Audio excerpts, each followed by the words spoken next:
Tuan Yang di-Pertua, saya ingin menyentuh berkaitan juga pelaksanaan gaji minimum 1,700. Kita menyambut baik atas inisiatif kerajaan untuk menaikkan gaji kaki tangan kerajaan. Begitu juga pelaksanaan gaji minimum.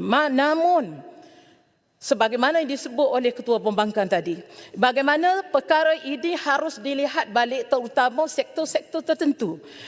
Mungkin perlu ditangguhkan. Kita bagi contoh, apabila pelaksanaan pelan gaji minimum kepada pengusaha-pengusaha taska. Bayangkan pengusaha taska mendapat pendapatan mereka allowance yang dikenakan kepada ibu bapa terhadap penghantaran pengasuhan anak-anak mereka. Apabila gaji minimum dinaikkan, mereka terpaksa menaikkan kos bayaran terhadap perkhidmatan taska mereka dan sudah tentu memberi kesan berganda kepada ibu bapa ataupun kaki tangan yang kerajaan yang sudah sedia terbeban. Jadi sebab itulah peningkatan kos operasi ini akan memaksa yuran dinaikkan dan kesannya lebih teruk, mungkin operasi akan ditutup. Jadi ibu bapa yang bergantung pada perkhidmatan taska terutama pekerja wanita akan terbeban dengan kenaikan yuran ini. Jadi apakah penyelesaian yang dibuat oleh kerajaan? Apakah kerajaan bercadang untuk mengadakan geran otomasi ataupun sokongan teknikal kepada pengusaha kecil bagi mengurangkan kebergantungan mereka terhadap yuran perkhidmatan supaya tidak membebankan ibu bapa? Okey, saya teruskan. Tadi rantau panjang, pagi ini rantau panjang cakap, rakyat walaupun inflasi itu turun 1.8%, rakyat tak terasa. Ada rakyat mati kelaparan, teresak-esak. Tapi apabila kita naikkan gaji minimum 1,500 sampai 1,700, dia bantah. Saya tak faham. Kita nak bagi rakyat yang hidup susah gaji minimum. Jadi saya minta laluan yang berhormat. Jika kita laluan yang berhormat sebab nama saya disebut, bagi laluan kepada saya. Kalau betul-betul kita nak bantu rakyat yang berhormat, bagi laluan. Sila sokong gaji minimum sampai 1,700. Saya tak lalang, tapi saya kata sektor. Yang berhormat, Kampar tak bagi laluan, duduk. Jalan. Saya nak bagi laluan, tapi saya minta bagi saya habis dulu. Tapi tak habis. Okey, silakan. Okey, terima kasih Ketua. Saya bantah apa yang disebut oleh Yang Berhormat. Apa yang saya maksudkan adalah gaji minima yang mengikut sektor tertentu seperti taska.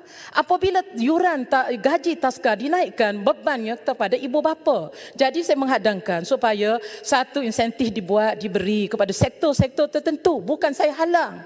Jangan salah faham dan buat fitnah pada saya. Okey, kalau taska tu dia kos naik, siapa yang dapat duit tu? Guru yang dapat gaji 1,500, rantau panjang tak kesian ke? Dia hidup kelaparan. Jadi kita naikkan gaji minima.